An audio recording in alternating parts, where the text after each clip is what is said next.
Ndak, antum maju sedikit Gofur supaya anu. Ya.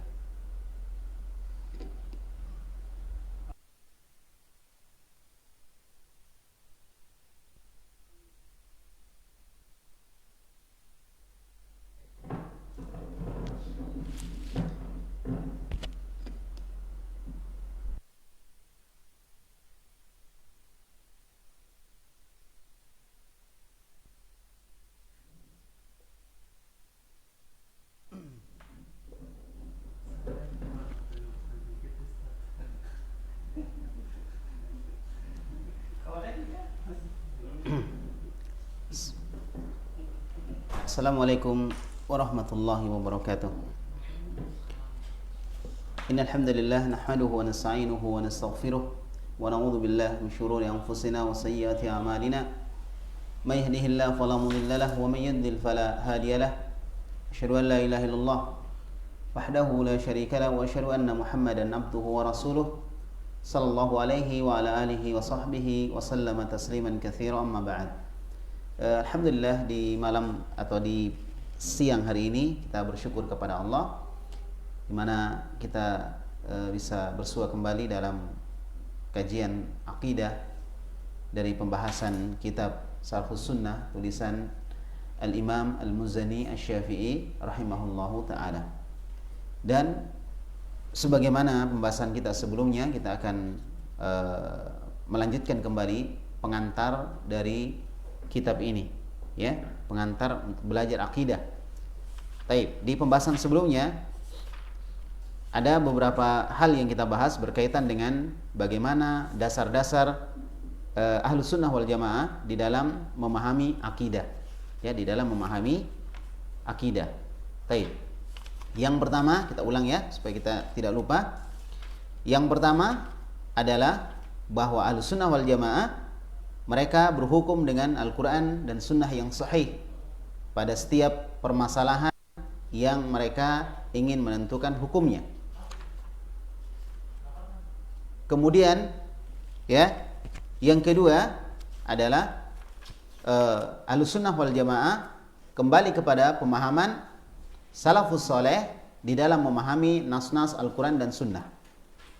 Yang ketiga, Ahlus Sunnah wal Jamaah tidak berdalam-dalam dalam masalah akal, ya, dan mereka tidak sekedar menggunakan akal di dalam memahami akidah, tetapi akal mereka gunakan untuk membantu mereka memahami akidah. Taib, dari dalil-dalil yang ada. Nah, sekarang yang keempat adalah al-jam'u baina atrafil adillah fil bab qabla dirasatihi wa takriri ma fihi min hukmin aw mas'alatin. Yang keempat, Ahlus Sunnah wal Jamaah mereka menggabungkan beberapa dalil dalam masalah bab pembahasan tertentu. Jadi kalau ada pembahasan tertentu dalam sebuah bab, maka Ahlus Sunnah wal Jamaah menggabungkan beberapa dalil. Mereka tidak menggunakan satu dalil. Tergelincirnya beberapa kelompok di dalam kesalahan mereka dalam akidah, salah satu sebabnya karena mereka mengambil satu sisi dan tidak mengambil sisi yang lain. Contoh dalam masalah takdir misalnya. Ada orang yang berlebih-lebihan di dalam memahami takdir atau di dalam menetapkan takdir. Ya, mereka disebut dengan Qadariyah al-Gulat. Ya, Qadariyah yang berlebih-lebihan di dalam memahami takdir. Sehingga mereka masuk ke dalam pemahaman Jabriyah, yaitu mengatakan atau meyakini bahwa manusia tidak memiliki kehendak. Manusia tidak punya kehendak. Ya, sehingga manusia melakukan sesuatu dengan paksaan Allah. Dan ini tentunya keliru, ya. Karena dalam akidah Ahlussunnah manusia juga punya kehendak. Kemudian yang kedua adalah sisi yang berlawanan dengan ini, di mana mereka menafikan takdir.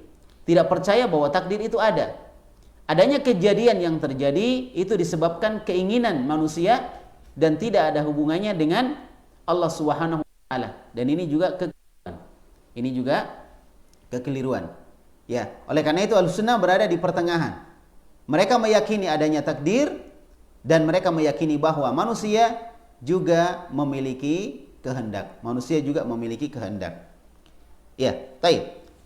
Kaum muslimin wal muslimah barakallahu fikum. Ahlussunnah wal Jamaah menggabungkan beberapa dalil di dalam membahas beberapa permasalahan, baik dari Al-Quran atau dari hadis Nabi Muhammad sallallahu alaihi wasallam.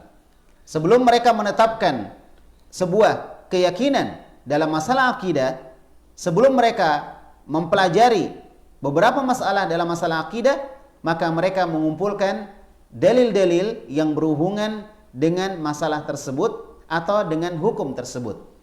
Nah, disebutkan di sini wal adillah qala Allah taala wa qala rasuluhu sallallahu alaihi wasallam wa bainahuma al ashabu radhiyallahu anhum wa man tabi'ahum bi ihsanin kama sabaqa bayanuhu min wajhin mukhtasarin. Apa itu dalil? Nah, ini pertanyaan, apa dalil? Apa maksudnya Ahlussunnah mengumpulkan dalil? Dalil itu artinya firman Allah dan sabda Rasulullah alaihi salatu wassalam. Firman Allah dan sabda Rasulullah alaihi salatu wassalam itu dalil. Ya, bukan akal. Tapi dalil dari firman Allah, sabda Nabi Muhammad alaihi salatu wassalam, dan di antara keduanya ada pemahaman para sahabat Nabi Muhammad sallallahu alaihi wasallam. Artinya, seorang memahami dalil tidak dia pahami dengan kemauannya sendiri, tapi dia pahami berdasarkan apa yang dipahami oleh para sahabat Nabi. Kenapa? Karena mereka terkumpul padanya atau pada dirinya ayat-ayat tadi turun dan hadis-hadis tadi mereka dengarkan secara langsung. Ya, oleh karena itu maka Ahlussunnah wal Jamaah menganggap bahwa apa yang dipahami oleh para sahabat sebagai dalil, dan orang-orang yang mengikuti mereka dengan baik sebagaimana yang telah dijelaskan ya secara ringkas di pembahasan sebelumnya. Wa kam min mas'alatin dhahara at-ta'arud baina adillatiha zahiran. Ya, wa bi iqamati hadzal asas bi anna al-hukma wan kashafa kanusus al-wa'di wal wa'id. Nah, jadi betapa banyak masalah-masalah yang secara zahir dia saling bertentangan. Zahirnya, dalilnya kelihatannya saling bertentangan. Contoh misalnya, ini dalam masalah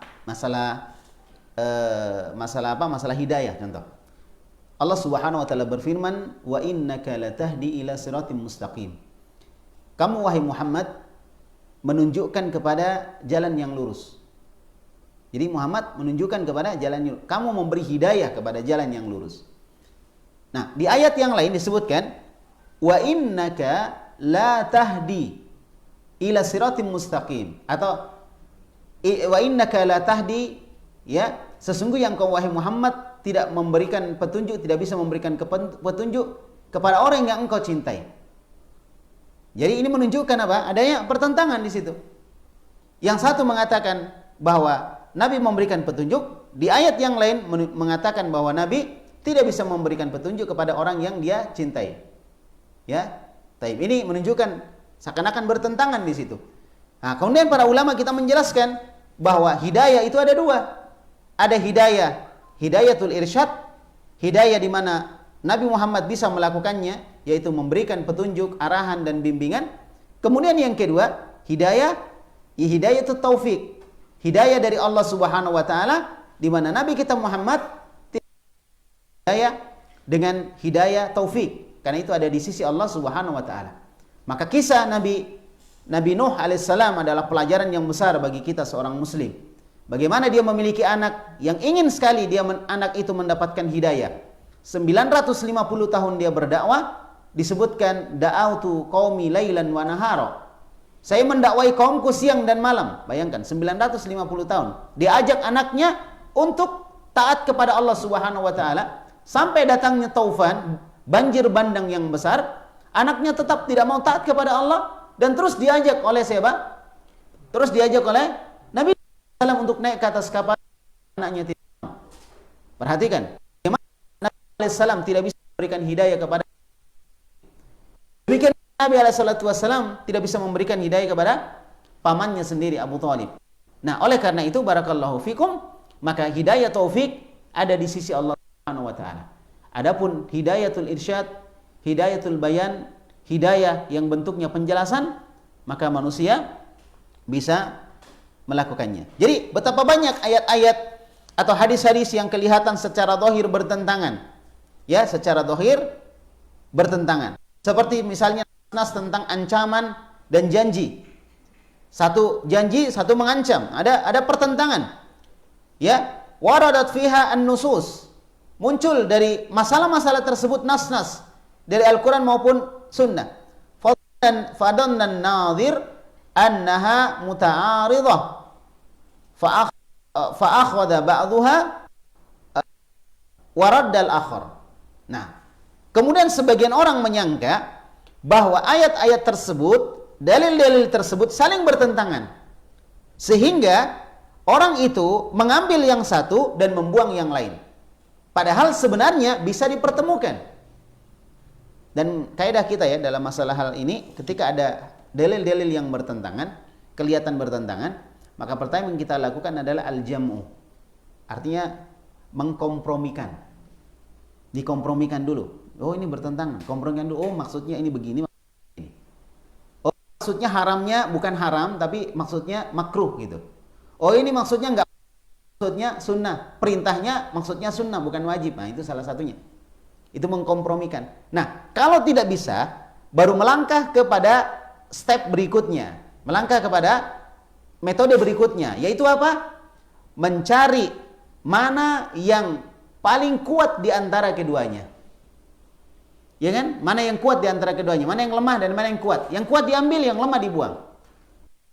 Kemudian yang ketiga, kalau itu juga nggak bisa, maka kita melangkah, kalau misalnya sama-sama sahih, kita melangkah kepada apa? Kepada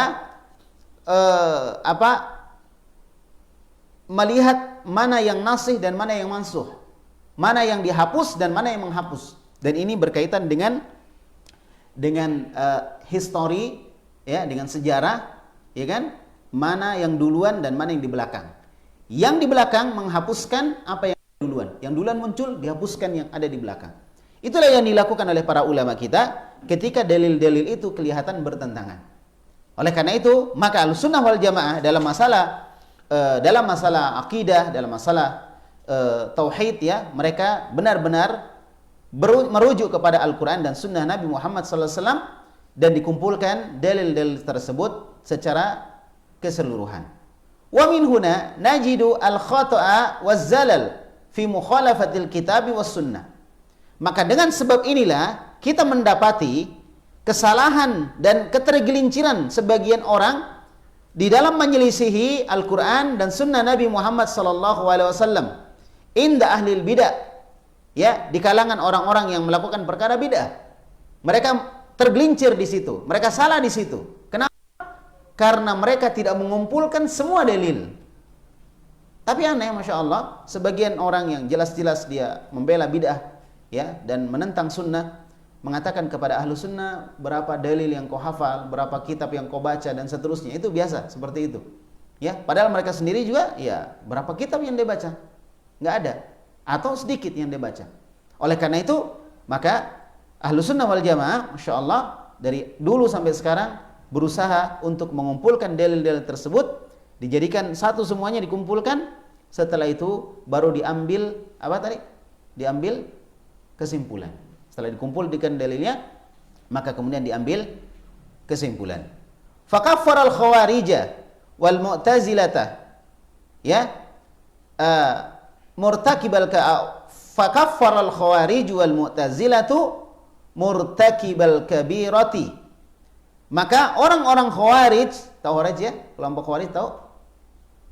Yang senang memberontak kepada pemerintah, ya kan? Senang mengkafirkan pemerintah. Itu salah satu ciri dari orang-orang khawarij. Kejelekan pemerintah, Masya Allah, dihabisi sampai titik darah penghabisan, ya. Padahal mereka juga punya kesalahan dan mereka tidak pernah singgung kesalahan mereka sendiri. Nah, ini orang khawarij, ya. Dan juga orang Mu'tazilah. Siapa orang Mu'tazilah? Orang-orang yang mendewakan akalnya, mengagungkan akalnya, bahkan mereka berani menentang Al-Quran dan Sunnah cuma gara-gara mengikuti akal. Kalau ada hadis yang bertentangan dengan akal, mereka lemahkan. Ya, seperti sebagian orang, ada seorang dokter ya, bahkan profesor, dia melemahkan hadis lalat yang masuk ke air kemudian kata Nabi dicelupkan ya. Ya, karena yang satu ada racunnya, yang satu ada penangkal racunnya. Itu dilemahkan. Menurut dia, hadis ini bertentangan dengan ilmu medis, bertentangan dengan ilmu kesehatan. Akhirnya dia tolak. Menurut dia nggak sesuai, karena nggak sesuai dengan akal. Tapi Masya Allah, setelah penelitian-penelitian yang dilakukan oleh ahli kesehatan, mereka mendapati bahwa pada lalat itu memang ada sayap yang fungsinya untuk menangkal racun yang ada, kotor yang ada. Maka itu hikmahnya. Kenapa ketika ada lalat masuk ke air minum kita, dicelupkan, kemudian lalatnya dibuang. Nah, seperti itu. Barakallahu fikum. Oleh karena itu, tidak boleh seorang menolak hadis cuma gara-gara bertentangan dengan akal. Ketika ada akal kita bertentangan dengan hadis, maka yang pertama kita curi adalah akal kita. Mungkin ada masalah dengan akal. Bukan hadisnya, kemudian kita lemahkan hadisnya. Ya kan? Itu kekeliruan. Nah, ini. Jadi orang-orang Khawarij, orang Mu'tazilah yang mengagungkan akal, mereka mengkafirkan murtakibal kabirah. Mereka mengkafirkan pelaku dosa besar. Jadi menurut mereka, pelaku dosa besar kafir. Wa akhrajuhu minal iman, dan mereka mengeluarkan pelaku dosa besar dari keimanan, dianggap tidak beriman lagi. Ya, kafir orang ini.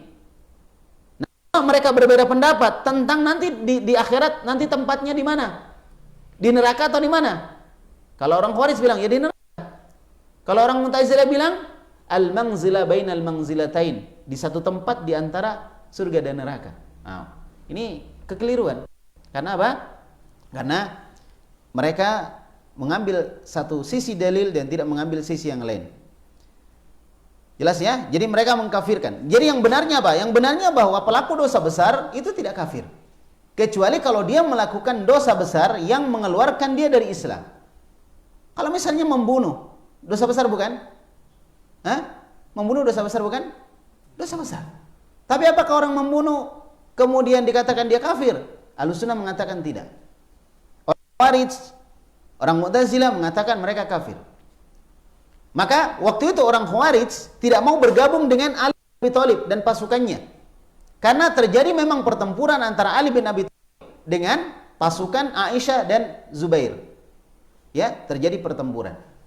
Kemudian mereka mengatakan saling bertempur, saling membunuh, berarti mereka kafir. Maka ditinggalkan, mereka bikin kelompok sendiri. Jelas ini? Mereka bikin kelompok sendiri. Padahal Allah Subhanahu wa taala berfirman di dalam Al-Qur'an, wa in ta'ifatani minal mu'minin iktatalu fa aslihu bainahuma. Perhatikan.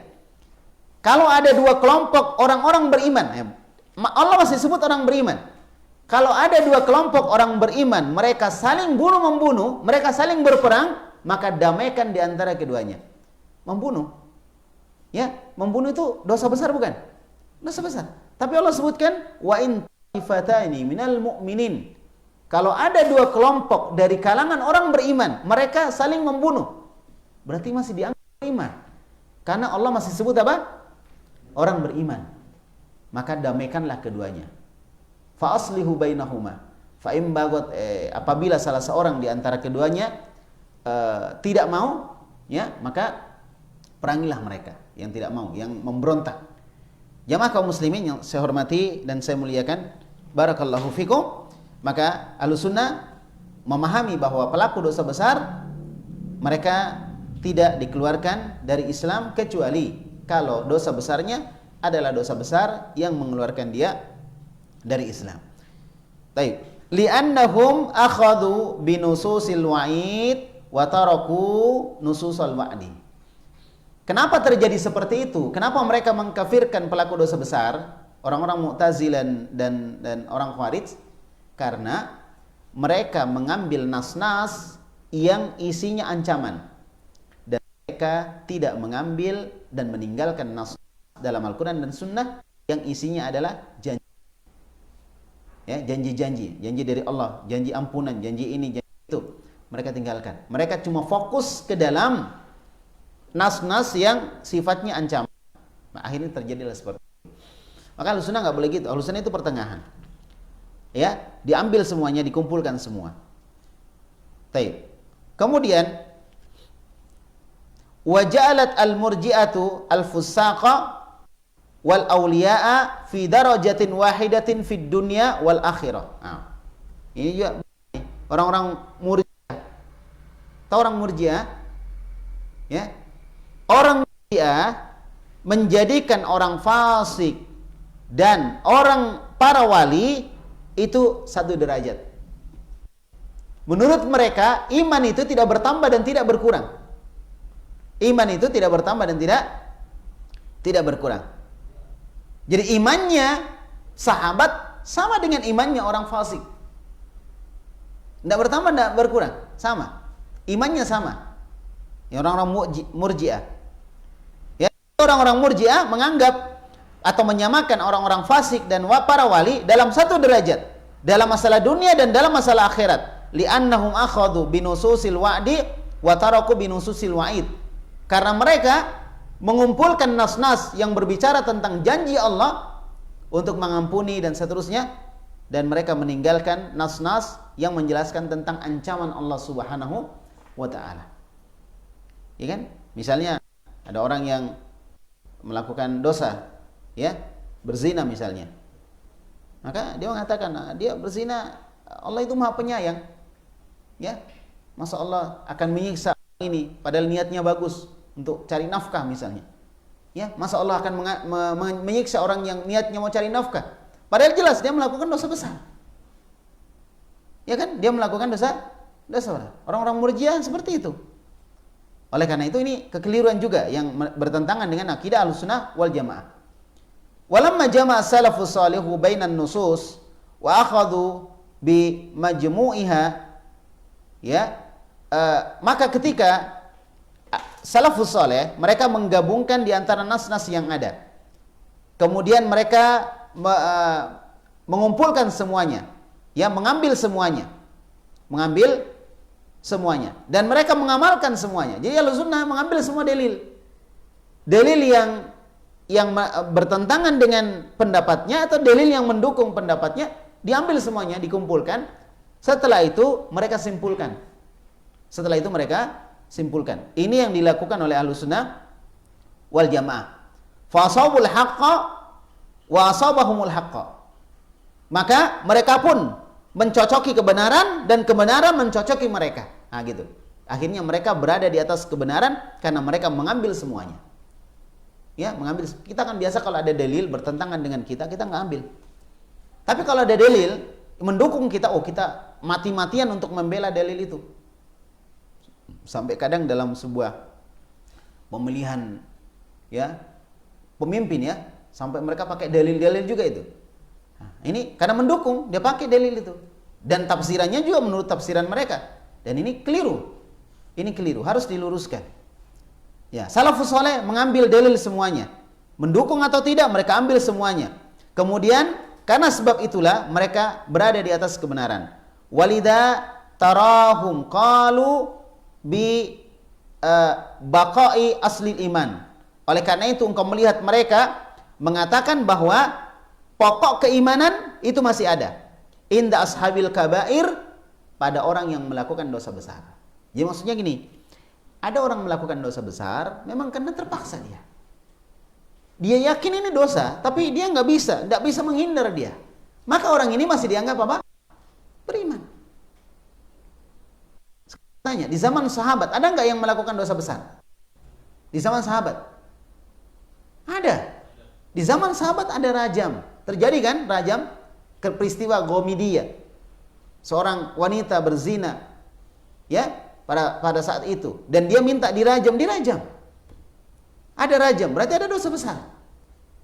Baik, di zaman sahabat juga sebagian mereka tidak ikut perang, seperti kisahnya siapa? Yang tidak ikut perang, beberapa sahabat, ya, ada Ibnu Ummi Maktum dan yang lainnya nggak ikut perang, Ka'b bin Malik, ya kan? Itu dosa besar. Mereka lakukan itu, terjadi, dan mereka bertobat kepada Allah Subhanahu wa taala. Terjadi dosa besar. Dan macam-macam lagi dosa besar juga terjadi, tapi mereka masih dianggap sebagai sahabat Nabi.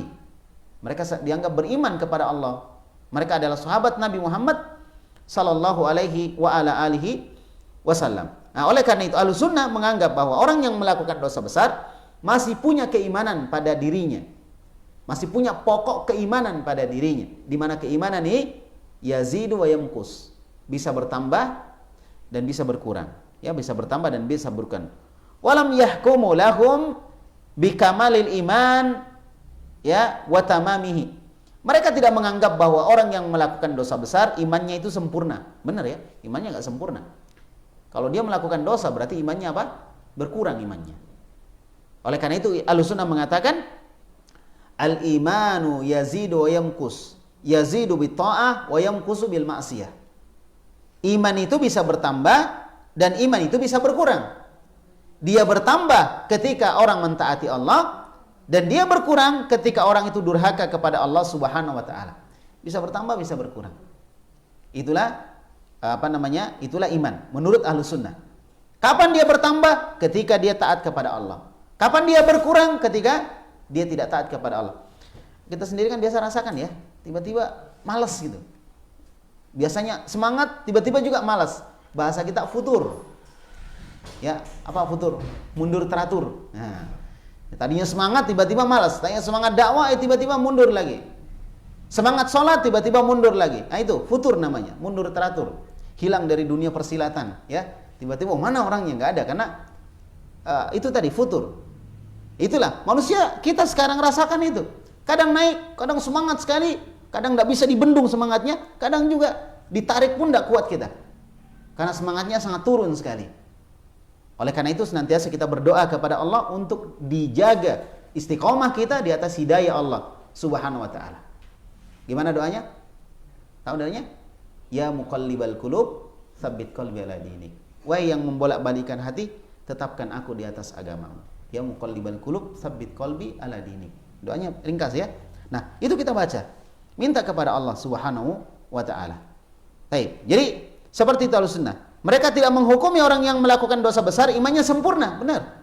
Imannya enggak sempurna karena dia melihat yahkumu bima hakama al-zayq wad dhalal bil khuludi finnar, ya, kal kufar.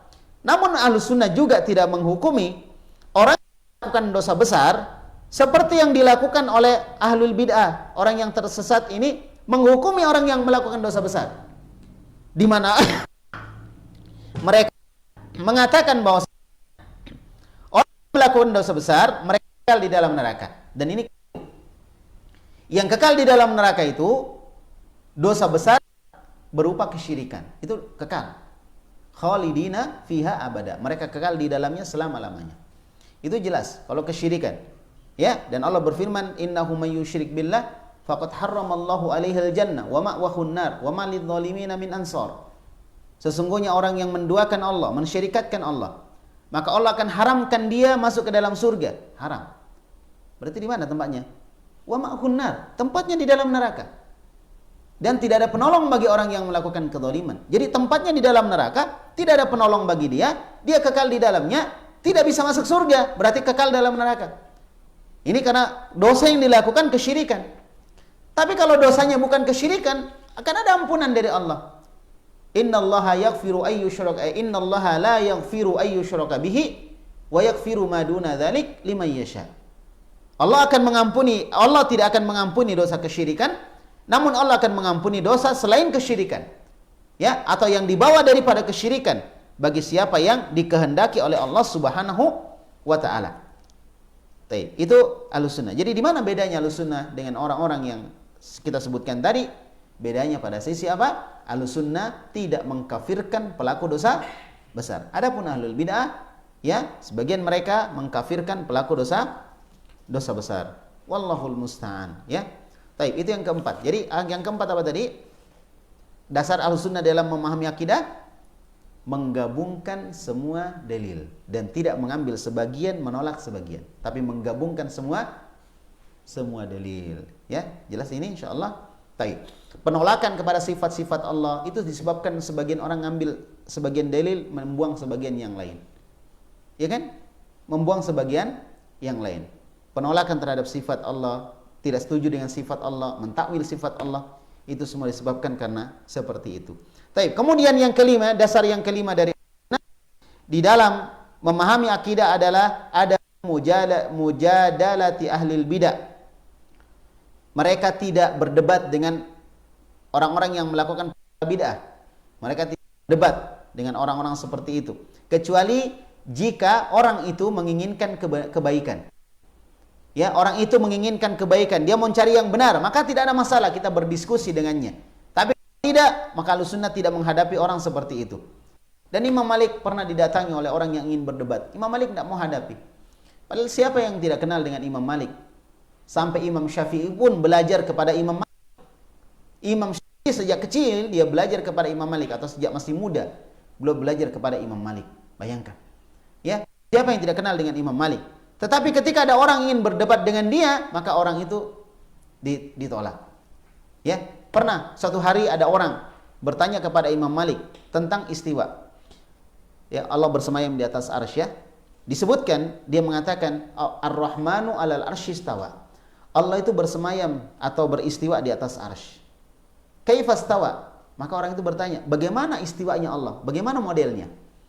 Maka Imam Malik mengatakan, al-istiwa'u ma'lum. Bersemayam, beristiwa itu jelas maknanya, jelas di atas. Wal kaifu majhul. Sedangkan bagaimana bentuknya itu tidak diketahui, tidak ada dalil. Wal imanu bihi wajib. Mengimani bahwa Allah itu di atas arsy itu wajib. Was-su'alu anhu bid'ah. Dan bertanya tentang bagaimananya itu perkara bid'ah yang tidak diajarkan oleh Nabi dan para sahabat. Ya, kemudian Imam Malik pun mengusir orang itu, dan murid-murid Imam Malik mengusir orang itu karena orang itu menginginkan perdebatan dalam perkara-perkara yang sudah jelas. Tapi oleh karena itu Ahlussunnah wal Jamaah tidak memperdebatkan, tidak selalu berdebat dalam masalah akidah mereka. Kita belajar bukan untuk berdebat, tapi kita belajar untuk kita amalkan. Itulah tujuan kita belajar agama, untuk diamalkan, bukan untuk berdebatkan. Dan tidak selamanya orang yang menang debat berarti dia lebih daripada yang kalah, atau lebih benar daripada yang kalah. Belum tentu. Ya. Taib. Wa hajruhum wa adamu mujalasatihim.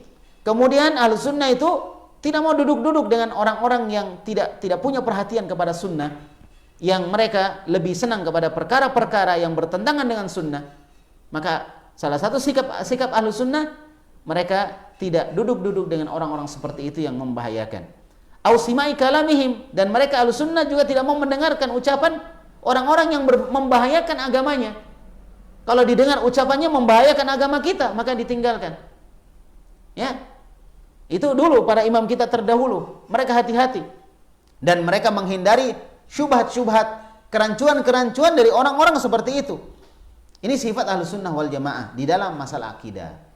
Oleh karena itu, teman-teman sekalian, dalam masalah akidah, hendaklah kita kembali kepada para ulama-ulama kita yang benar-benar punya perhatian kepada Al-Quran dan Sunnah. Ya kan? Dan hati-hati dari syubhat-syubhat.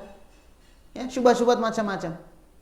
Ya, tidak ingin Allah di atas arsy misalnya, dia mengatakan begini dan begitu, sampai ada mengatakan berarti Allah seperti Angry Bird misalnya. Ini kan apa namanya? Ini kan menjadikan sebagian orang akhirnya ragu bahwa Allah ada di atas. Padahal jelas dalam Al-Quran, dalam Sunnah, bahkan dalam fitrah kita manusia, bahwa Allah itu di atas.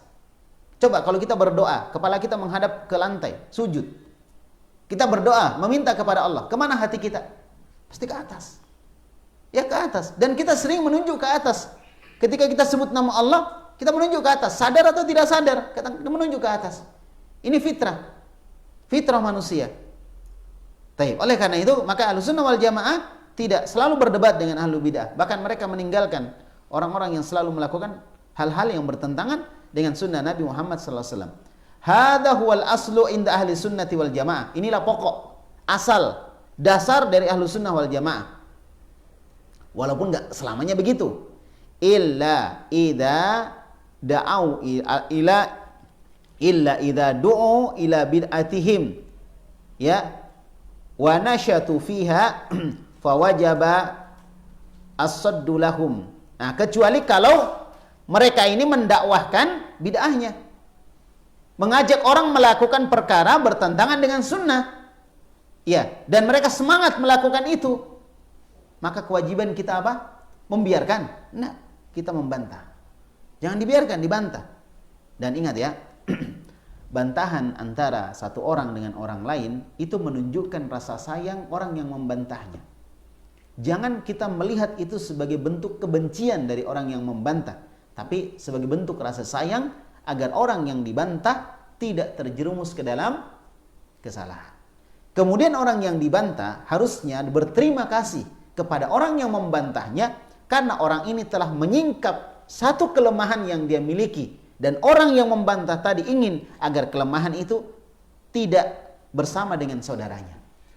Makanya kalau ada orang ngeritik kita, harusnya kita bersyukur. Benar ini. Karena kita ini kadang tidak bisa melihat apakah kita sudah bagus atau tidak kalau kita tidak bercermin. Dan teman kita itu seperti cermin. Antara satu ulama dengan ulama lain itu seperti cermin. Maka kalau misalnya ada Ustadz Fulan membantah Ustadz Fulan misalnya kan, itu jangan ditanggapi negatif gitu. Ditanggapi positif. Oh berarti Ustadz Fulan ini ingin agar Ustadz Fulan ini bagus gitu. Ya kan? Nah seperti itu. Ini biasa Ustadz sama Ustadz yang misalnya saling jawab membantah gitu. Dan mereka biasa enjoy mereka dengan kondisi seperti itu. Kita yang ada di bawahnya ribut. Akhirnya masalahnya nggak selesai. Tambah kacau masalah.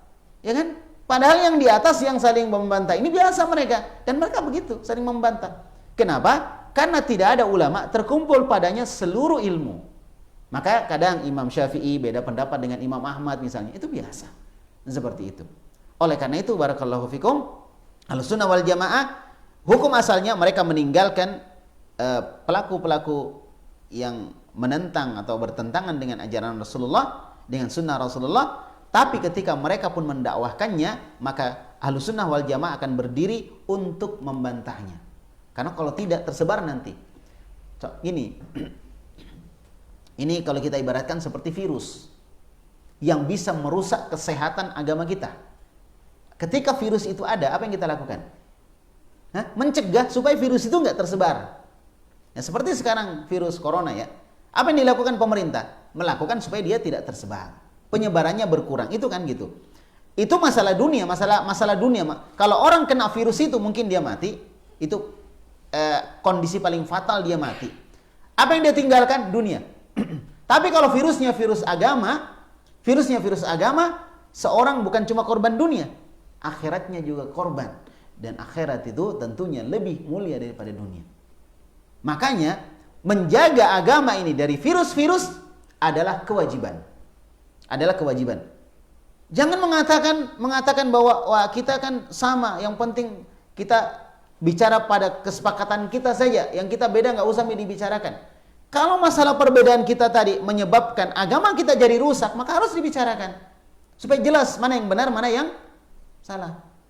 Walaupun prakteknya juga di dalam kondisi sehari-hari, alhamdulillah guru-guru kita, ustadz-ustadz kita melakukannya dengan hikmah.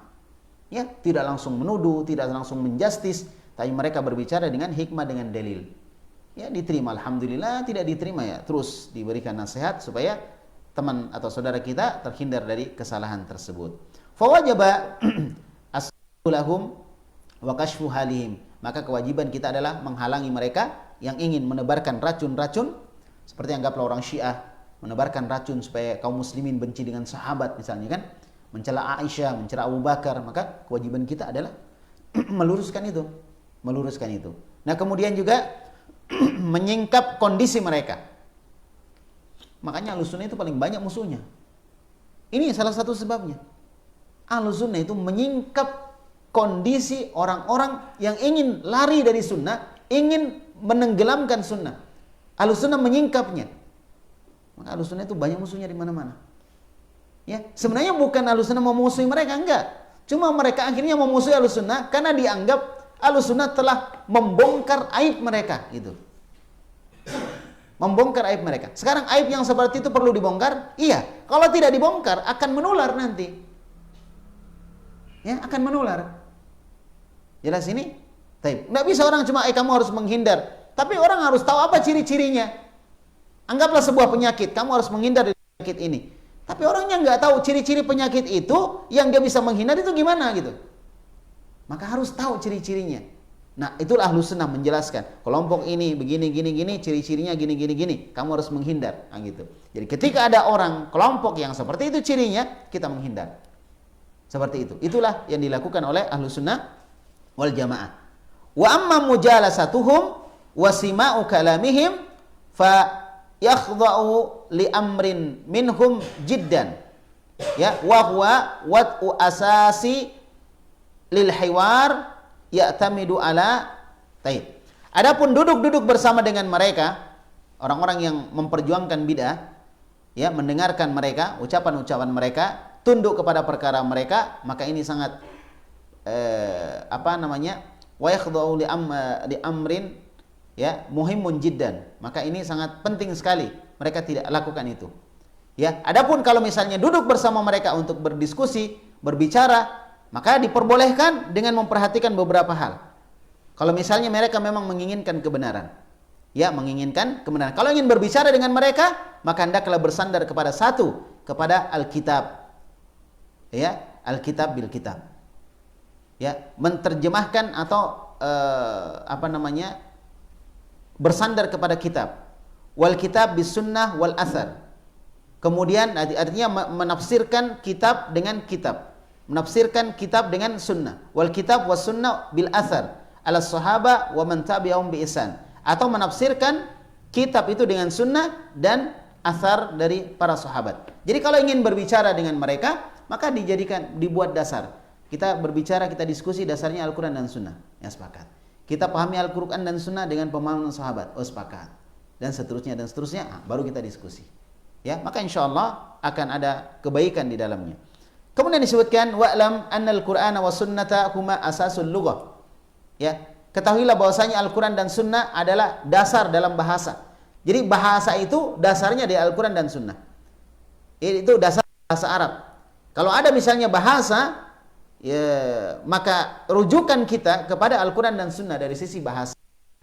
Ya, dari sisi bahasa. Kalau ada kaidah-kaidah bertentangan dengan Al-Quran dan Sunnah, maka kaidah di dalam Al-Quran itu yang dijadikan sebagai ukuran. Ya, ukuran benar kaidah ketika sesuai dengan kaidah-kaidah di dalam Al-Quran dan hadis Nabi Muhammad sallallahu alaihi wasallam. Wala tuhaqqul lugha fihi wala tuqaddamu alaihima. Ya, maka janganlah bahasa dahului Al-Quran dan mendahului sunnah. Sehingga kadang dibantah dengan bahasa, Al-Quran dengan bahasa. Seperti istiwa itu atau tinggi di atas atau di atas langit. Itu diartikan oleh sebagian orang yang menyelisih sunnah dengan istaula. Istaula artinya menguasai. Jadi maksudnya Allahu ala arsy istawa, artinya Allah menguasai menguasai arsy. Bukan Allah di atas arsy, tapi Allah menguasai arsy. Nah, ini dari sisi bahasa. Tapi ini juga keliru dari sisi bahasa, sudah dibantah oleh ahli bahasa. Yang kedua, Al-Quran dan Sunnah tidak memahami seperti itu. Al-Quran dan Sunnah tidak memahami seperti itu. Maka keliru ketika seorang menjadikan bahasa sebagai hal yang memaksa Al-Quran dan Sunnah untuk mengikuti makna bahasa tadi. Jelas ya, insya Allah. Jadi Al-Quran dan Sunnah itu dasar. Tidak boleh Al-Quran dan Sunnah dipaksakan harus ikut kepada bahasa. Bahasa ini maksudnya seperti ini, maka Al-Quran dan Sunnah harus begini. Seorang melihat bagaimana prakteknya sahabat Nabi Muhammad alaihissalam dalam hal tersebut. Taib.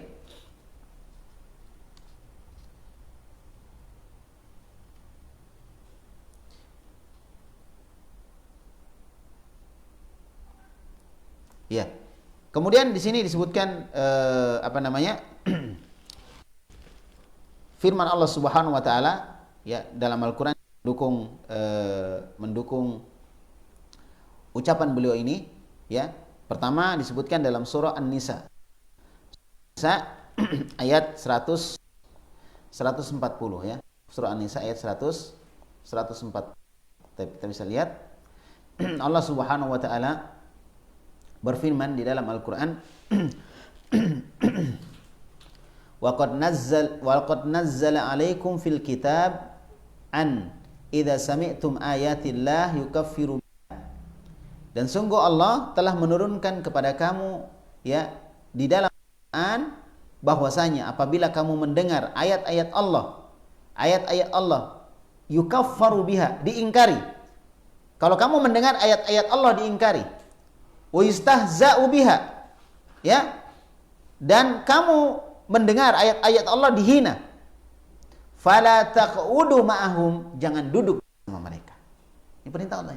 Enggak boleh duduk sama orang-orang seperti itu. Dia jelas-jelas menghina Al-Quran. Al-Quran ayat-ayatnya dipelintir.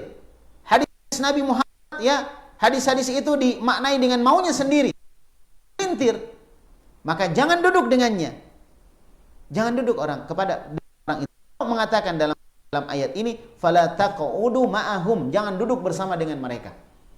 Hatta yakhudhu fi haditsin ghairi, sampai mereka berpindah kepada pembicaraan yang lain. Kalau dia berbicara dan dia menghina Al-Quran, mengejek Al-Quran, ya, dan yang sejenisnya, maka jangan duduk dengannya. Kan gini, kadang ada orang itu lucu-lucu gitu, ngelucu, tapi yang dia lakukan menghina. Contoh misalnya dia cerita tentang adab kubur misalnya, ada malaikat gitu. Tapi dialognya dibikin lucu, jadi akhirnya orang ketawa. Ini kan penghinaan nih. Menghinakan sesuatu yang menjadi syiar Allah Subhanahu wa taala. Atau misalnya dia mengolok-olok jilbab misalnya. Ya, dia mengolok-olok jilbab. Dijadikan lelucon. Pernah kan ada orang pakai cadar misalnya, tapi diolok-olok, dijadikan bahan lelucon. Ada seperti itu. Ya. Maka itu ciri dari orang-orang ini menginginkan keburukan. Maka jangan duduk dengan orang seperti itu. Jangan duduk dengan orang seperti itu. Atau dia membantah kebenaran dari Al-Quran dan Sunnah yang telah dipegangi oleh Ahlus Sunnah wal Jamaah, dia bantah. Seperti Allah di atas langit misalnya, dia bantah Allah di atas langit dengan memakai dalil-dalil yang mereka pahami sendiri, tidak sebagaimana dipahami oleh para sahabat. Maka dia menghina atau melecehkan Al-Quran, tidak menerima Al-Quran. Dia menerima Al-Quran atau dia memahami Al-Quran dengan pemahamannya sendiri. Maka Allah Subhanahu wa taala berfirman, "Fala taq'udu ma'ahum hatta yakhudhu fi haditsin ghairi." Jangan kalian duduk bersama dengan mereka sampai mereka pindah berbicara dengan pembicaraan yang lain. Innakum idzan mithluhum. Kalau kamu lakukan itu, maka kamu mithluhum, sama dengan mereka. Dianggap sama gitu. Jadi sekarang jangan curiga dengan Ahlus Sunnah. Ngapain Ahlus Sunnah enggak mau kumpul sama Ahlul Bidah? Itu tadi. Karena Allah mengatakan tinggalkan mereka, karena kalau kamu lakukan itu, kamu semisal dengan mereka. Innallaha jami'ul munafiqin wal kafirina fi jahannam jami'a. Sesungguhnya Allah Subhanahu wa taala mengumpulkan orang-orang munafik dan orang-orang kafir dalam neraka jahanam secara bersamaan. Nah ini ya, paham ini? Ini dalil yang menunjukkan apa? Tidak bolehnya kita berkumpul-kumpul dengan orang-orang yang benar-benar tidak ada keinginannya untuk menghidupkan sunnah. Kalau dia masih ada kesalahan, misalnya dia punya kesalahan, tapi dia ada semangat untuk menghidupkan sunnah, kenapa tidak kita dekati, kita berbicara, kita perbaiki, ya? Karena seorang mukmin itu saling menasehati satu dengan yang lain, saling menguatkan dan seterusnya. Kenapa tidak kita lakukan? Kalau saya prinsip saya gini, kalau misalnya ada orang misalnya beda pemahaman dengan kita, kemudian orang itu memang mau cari kebenaran, kenapa tidak kita dampingi terus? Kalau saya ibaratkan orang seperti itu seperti buruan, dan saya tidak ingin buruan saya lepas. Ya kan? Kalau kita tinggalkan, dia akan dibina oleh orang lain. Kenapa enggak kita dekati dia? Kalau misalnya kita dekati dia dalam kondisi dia memang mau menerima nasihat, kenapa tidak? Dia mau menerima nasihat, dia mau menerima masukan, ya, walaupun dia kadang ada syubhatnya, kemudian kita bisa luruskan insya Allah. Itu lebih bagus. Bukan, wah itu beda dengan kita, tinggalkan deh. Ya, itu saya pikir tidak, kurang bijaksana seperti itu. Ya, kenapa? Karena dia butuh bimbingan. Kalau kita tinggalkan, sama saja berarti kita serahkan orang itu kepada orang lain. Yang orang lain ini belum tentu punya perhatian yang besar kepada sunnah. Maka teman-teman sekalian, kalau ada orang-orang yang belum paham, orang awam misalnya, atau teman-teman yang baru hijrah misalnya, ada hal-hal yang dia belum paham, ada masalah yang dia belum paham, kenapa tidak didekati? Dikasih solusi, ya? Kemudian kita diskusi sama-sama, saling memberi masukan, dan itu insya Allah lebih indah. Dan hilangnya perpecahan, hilangnya hal yang bisa membuat kita semakin kecil, dan hilangnya persatuan. Ya, semoga Allah membimbing kita semua untuk memiliki sifat punya empati kepada saudara-saudara kita. Tidak kemudian beda pendapat langsung kita tinggalkan, tapi bagaimana kita dekati, supaya dia memahami. Bagaimana dia mau hadir di majelis-majelis kajian, kemudian kita jelaskan di majelis itu tentang hal-hal yang mungkin dia belum paham. Seperti itulah manusia itu bertingkat-tingkat, maka hendaklah bijaksana melihat itu. Nah, dari ayat yang kita sebutkan tadi tentang apa tadi? Tentang orang-orang yang membicarakan menghina ayat-ayat Allah, ya, bahkan dia mengkafirkan, ya. Taib. Orang-orang yang berpegang dengan ayat Allah Subhanahu wa taala, maka yang pertama adalah an-nahyu an mujalasatil munafiqin wal kufar. Dalam ayat ini kita dilarang untuk duduk-duduk bercengkrama, ya, tanpa ada saling menegur dan memperbaiki dengan orang-orang munafik dan orang-orang kafir. Ya. Kecuali kalau misalnya kita duduk-duduk dalam masalah dunia misalnya, bicarakan dengan orang kafir, enggak ada masalah.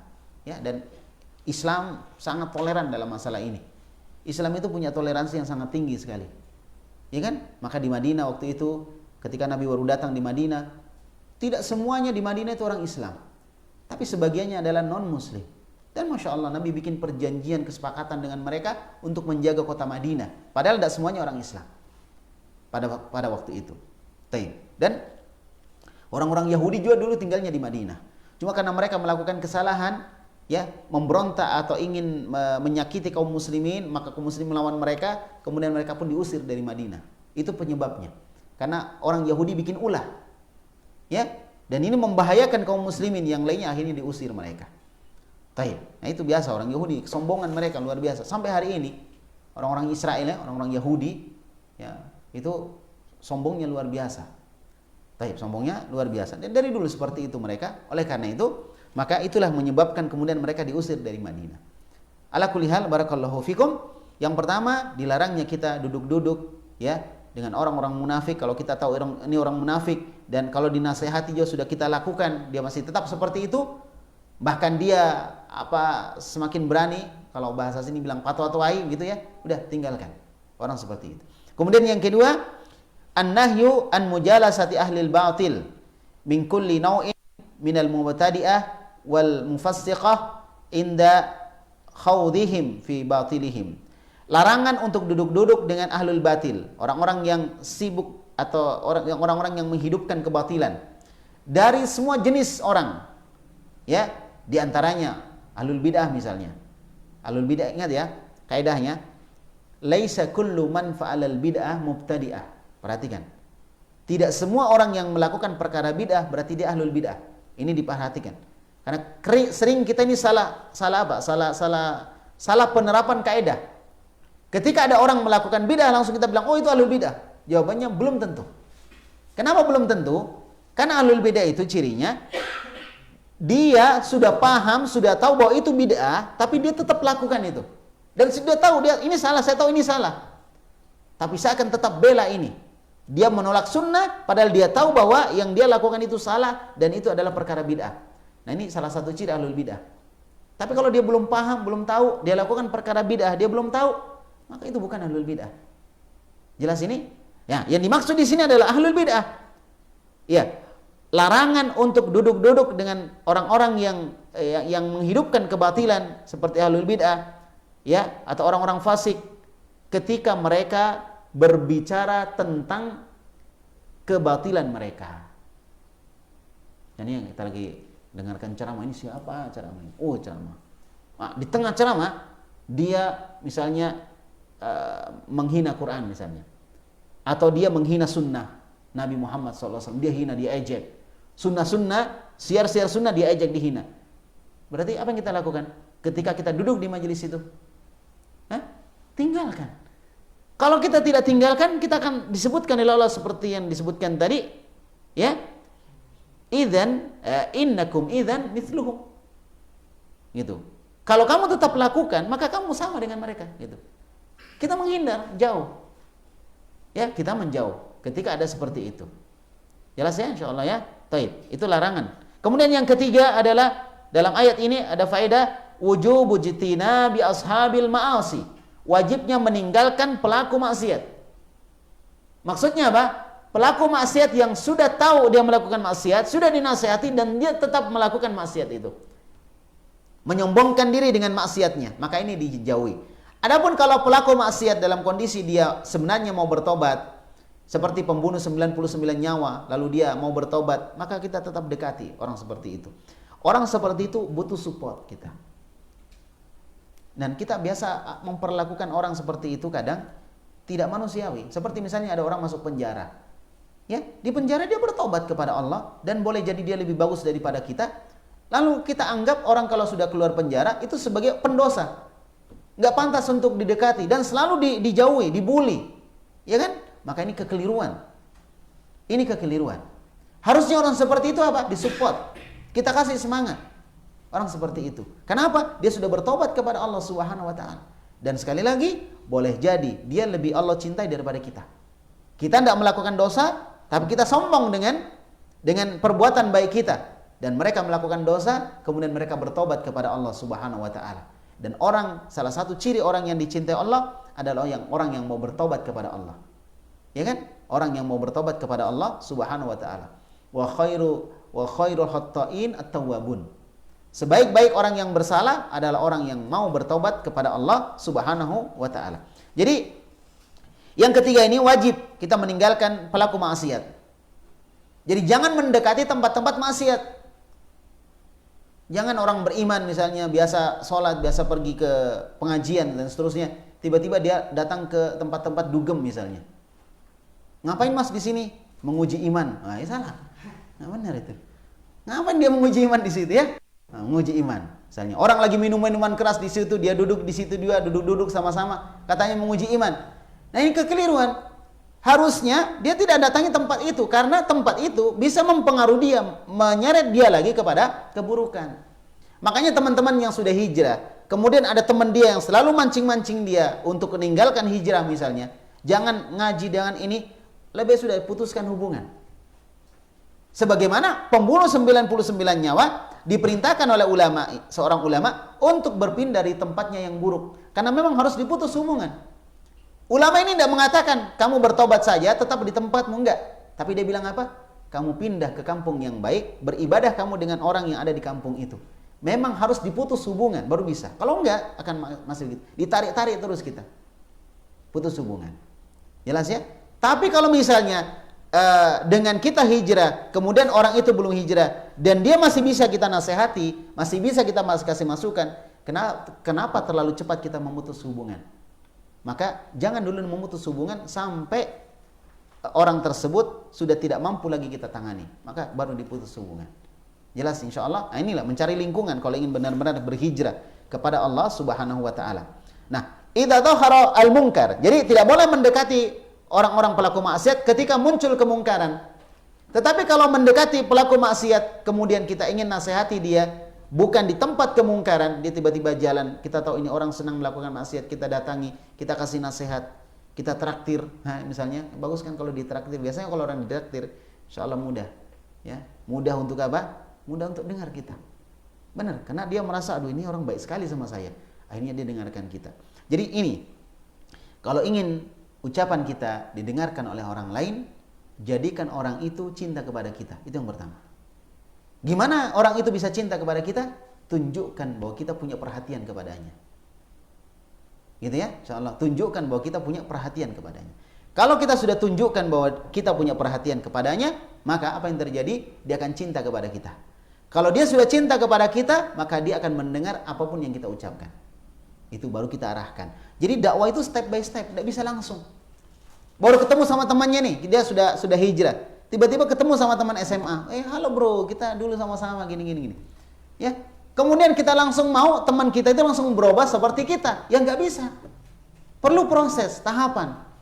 Mungkin kita ceritanya nggak usah cerita agama dulu. Kita ceritanya misalnya masalah dunia, masalah dulu di SMA. Dulu begini. Ya udah, dekat, ajak. Nah, baru nanti setelah dia diajak, kita perkenalkan dengan sunnah. Begitu. Wallahu a'lam bishawab. Nah, kemudian selanjutnya ala tafsilin min haitsu al-ibtida wal intiha. Ya, al-ibtida wal intiha.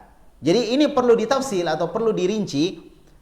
Berbeda antara orang yang baru mulai maksiat dengan orang yang sudah kelas kakap dalam maksiatnya, sudah sulit untuk diperbaiki.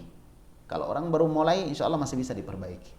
Ya, jangan terlalu cepat meninggalkan saudara kita yang terjatuh dalam kesalahan.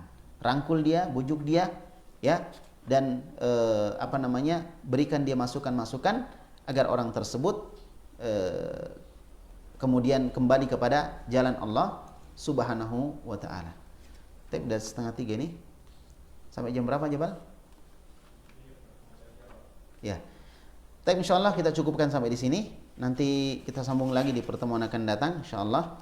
Dan sekarang kalau ada yang bertanya, tafadhal. Afan itu HP.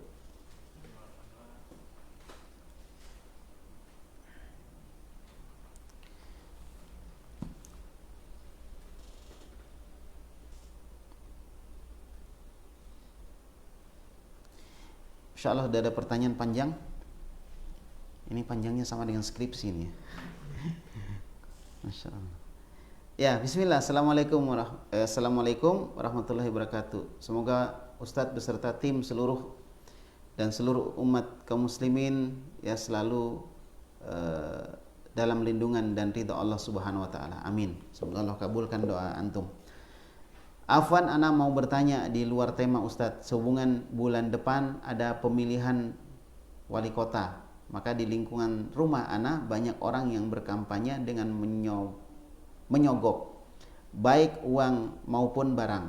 Jadi biasanya Ustadz setiap ana pulang sudah ada barang sogokan dan uang karena orang rumah diberitahu bahwa itu cuma sumbangan. Jadi orang rumah ambil, tapi ana takut kalau itu adalah suap. Tetapi untuk mengembalikannya ana takut karena tetangga sendiri yang jadi tim suksesnya yang membagikan tersinggung bagaimana sikap kita sebaiknya Ustadz. Ya kalau dia bilang sedekah, ambil aja udah sedekah. Ya kan udah hubungannya kita mau pilih siapa atau apa gitu kan enggak. Ya udah kalau sedekah. Tapi kalau kita yakin bahwa itu sogokan atau suap, ya biasa sesuatu yang buruk itu selalu digambarkan bagus gitu. Misalnya riba ya dibahasakan dengan bunga kan bagus ya.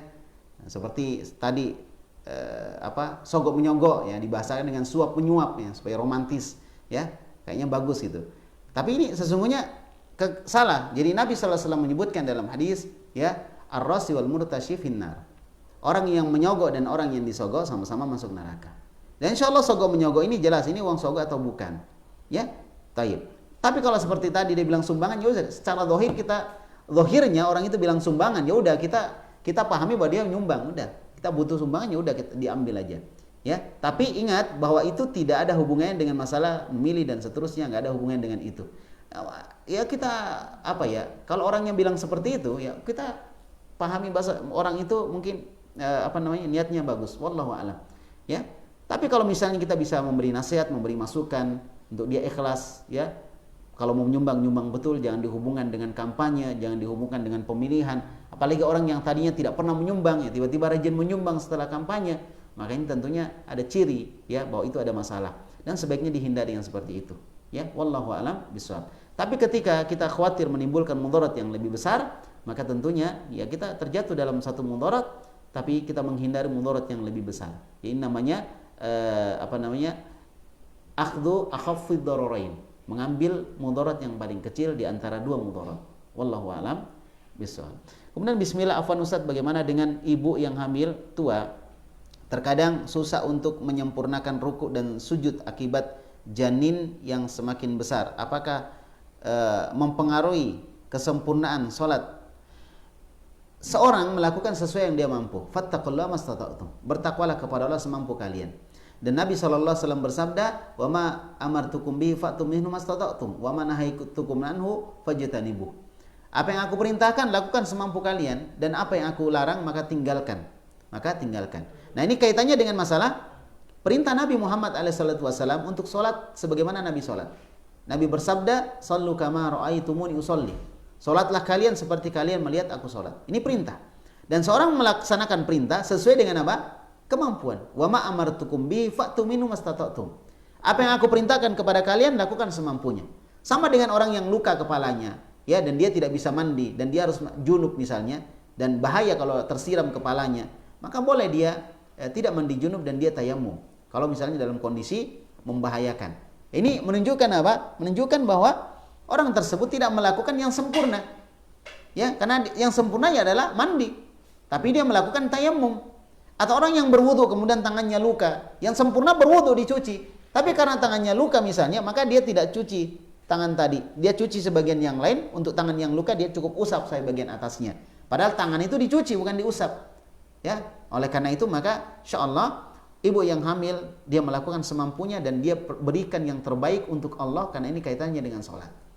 Dari sisi pakaian, dari sisi gerakan, dari sisi doa, dia berikan yang terbaik untuk Allah Subhanahu wa taala. Contoh dari sisi pakaian, Allah Subhanahu wa taala berfirman, "Ya ayyuhalladzina amanu," wahai orang-orang yang beriman, "khudzu zinatakum inda kulli masjid." Ambillah pakaian kalian yang bagus ketika kalian ingin sholat atau ingin ke masjid. Kemudian disebutkan oleh sebagian ulama kita, Allahu ahaqqu ayyatajammalalah. Allah itu lebih berhak kalian berhias kepadanya. Ya, maka ini salah satu hal seorang melakukan semampunya, ya, untuk sempurna dalam sholatnya, dari sisi pakaian, dari sisi bacaan, dari sisi gerakan, dan semua yang berkaitan dengan masa sholat. Dan kita berharap ibu yang hamil tua ini, ya, ketika dia sudah berusaha melakukan apa yang dia bisa lakukan, maka insya Allah dia telah mendapatkan pahala yang sempurna. Seperti hamil, tidak bisa seorang itu sempurna dalam rukuk dan sujud. Bisa kepencet bayinya itu di dalam, ya. Kalau kita misalnya dia rukuk sujudnya sempurna, kepencet nanti bayinya, ini membahayakan tentunya. Oleh karena itu, maka itu tadi dia melakukan yang bisa dia lakukan. Wallahu a'lam bishawab. Baik, sudah enggak aja ya, Bal? Ya. Insyaallah naktafi, kita cukupkan. Semoga Allah memberikan taufik dan semoga Allah senantiasa menjaga kita semua di atas ketaatan kepada Allah dan Rasulnya. Dan lakukan apa yang terbaik untuk dakwah ini. Lakukan yang terbaik untuk Islam. Karena ini adalah aset terbesar kita nanti insya Allah di akhirat. Jangan selalu berpikir aset di dunia, kita nggak punya aset di akhirat. Rugilah kita nggak punya aset di akhirat. Maka amal soleh, kebaikan-kebaikan yang kita lakukan dengan ikhlas. Karena itu aset terbesar. Ya insya Allah. Rugi kita meninggal misalnya, kita sudah nggak bisa apa-apa lagi, kemudian tidak ada yang kita tunggu di sana, di akhirat nanti. Maka semoga apa yang kalian lakukan, belajar agama, mengeluarkan tenaga, pikiran, dan apa yang kita bisa miliki untuk kita sumbangkan demi agama kita ini, akan menjadi bukti terbesar di hadapan Allah, sehingga Allah akan mengampuni dosa dan kesalahan kita. Barakallahu fikum. Subhanakallahumma bihamdik, asyhadu an la ilaha illa anta, astaghfiruka wa atubu ilaik. Wa sallallahu ala nabiyyina Muhammad wa ala alihi wa sahbihi wasallam, wa akhiru da'wana anil hamdulillahi rabbil alamin. Assalamualaikum warahmatullahi wabarakatuh.